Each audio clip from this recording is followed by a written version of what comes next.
Welcome to the Park City Market Talk webinar. This is the December 2021, the last one for this year. And I want to cover with you two things today.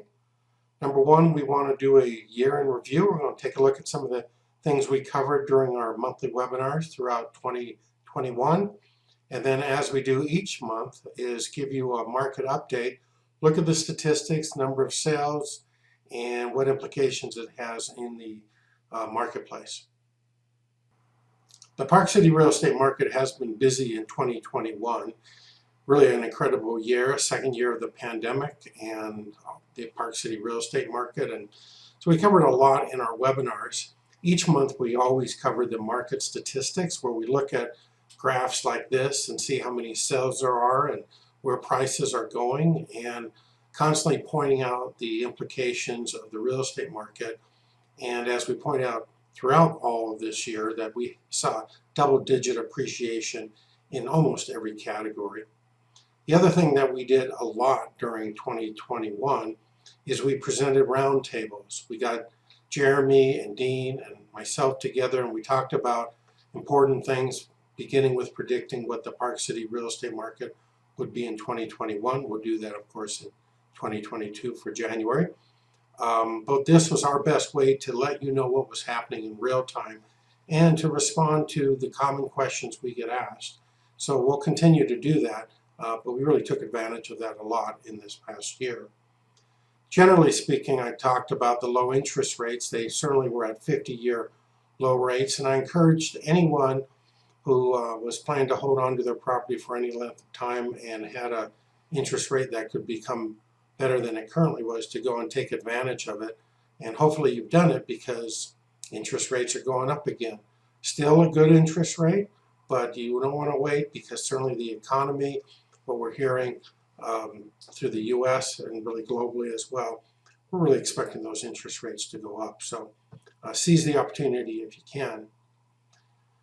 Park City also had Sundance, as we do each and every year. It came on January 28th through February 3rd, which means it was shortened from typically an 11-day festival to a 7-day event, and a lot of it was online. And that's what they're planning to do again. Number of films they had, new films were about 70 last year, down from typically 120. I'm not really sure what we're going to see this new year, but it clearly is going to be a combination of online and in-person events. You can go to festival.sundance.org to get the latest details.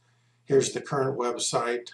Note that the date will be January 20th through 30th, and so check that out. Really great thing that goes on every year here in Park City. One of the other things that we did throughout the year is we looked back at a future outlook that I prepared in 2020 when the pandemic hit. And while we were moving forward with the marketplace, we were constantly looking back to see how things had changed, how accurate we were when we created this timeline.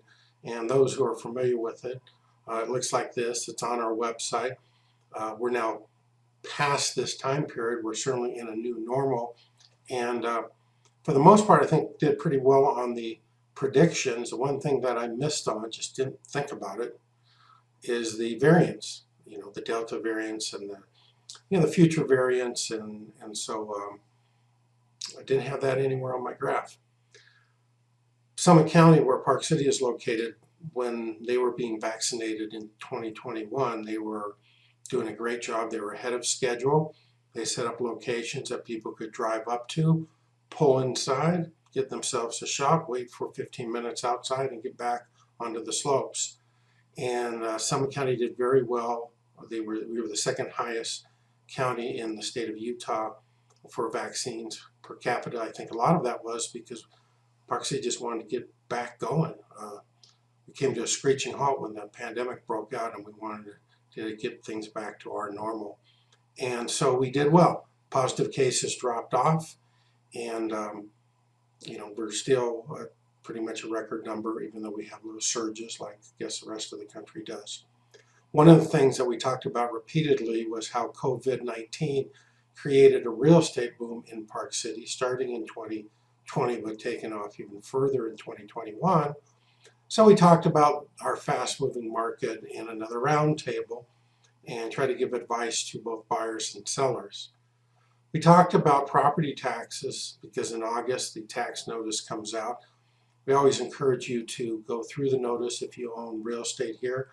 And I did a special webinar where I walked through every step of it so you can make sure that you weren't being overly assessed and therefore had a chance during the deadline to appeal your taxes, save some dollars. Then we spent some time talking about the future and particularly the Mayflower Mountain Resort on the Jordanelle side. We talked about how they moved a lot of land around and were carving in roads and were putting them in, and the improvements were pretty exciting to watch them unfold. We'll continue to keep you updated on that, and we do have a landing page at BuyParkCity.com/Mayflower update, so you can get updates there. It's going to take a number of years, but it's going to be really something. What else did we cover? Well, we gave you an update on the Park City fire in real time. That was pretty crazy, a couple of days.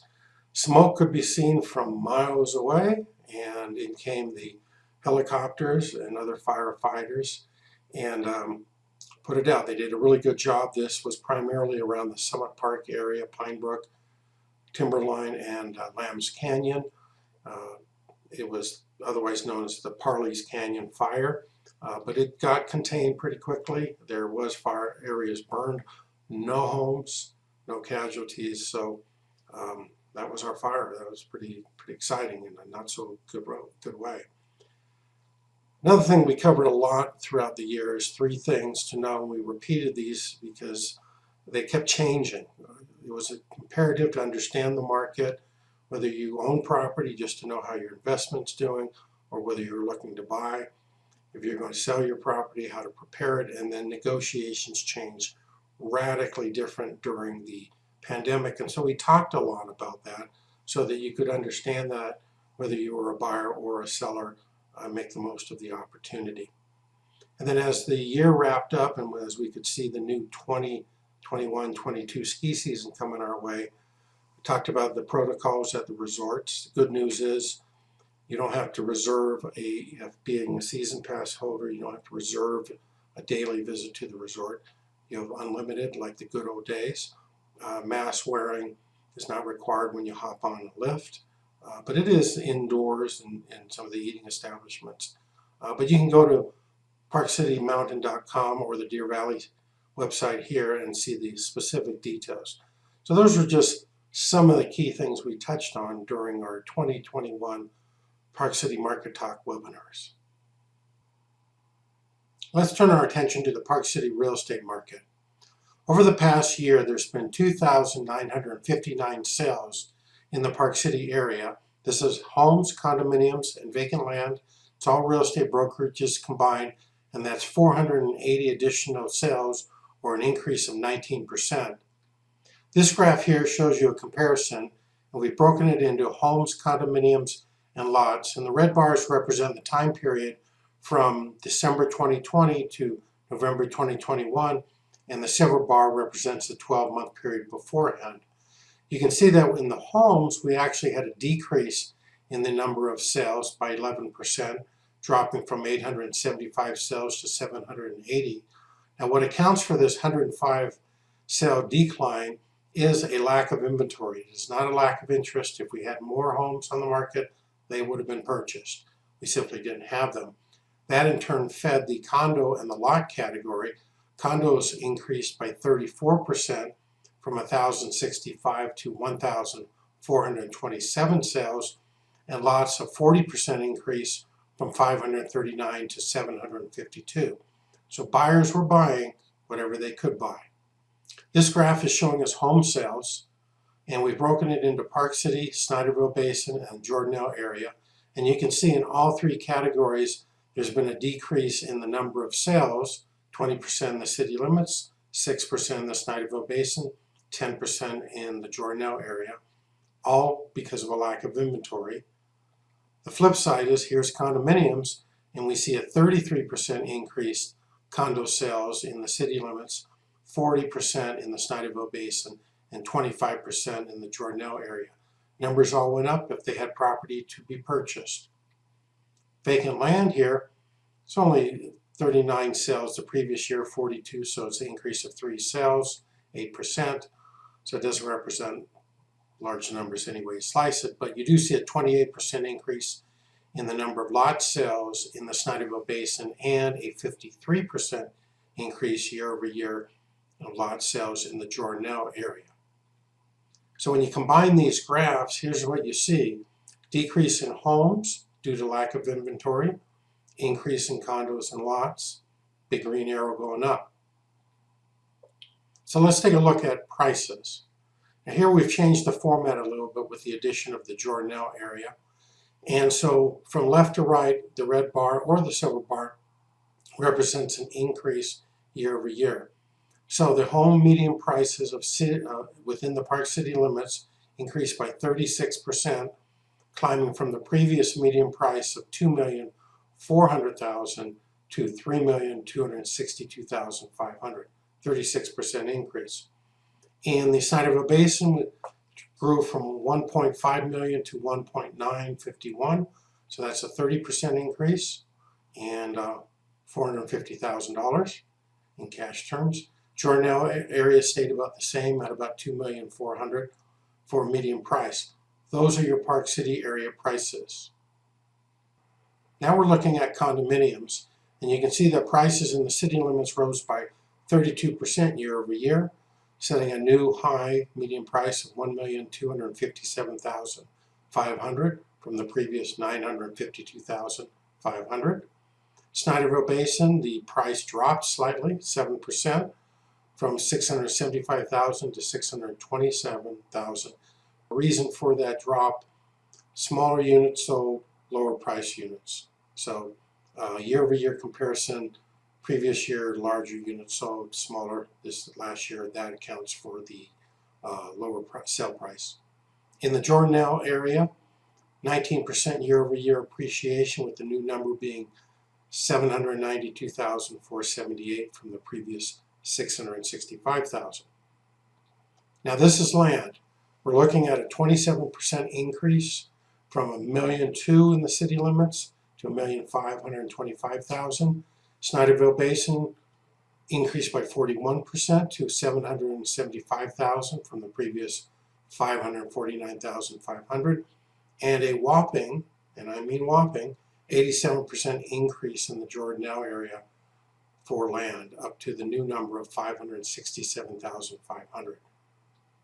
Combine those graphs, this is what you have. You got a nice big green arrow. Finally, let's take a look at the average time it takes to sell a property. These graphs are not going back year over year, they're going back 6-month period. And in the June to December of 2021, the average time of home selling is 45 days. Transactions typically close in 30 to 45 days. It means they're going under contract as fast as they're coming on the market.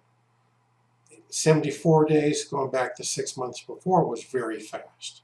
6 months statistically in a normal market is the national average. This is no normal market.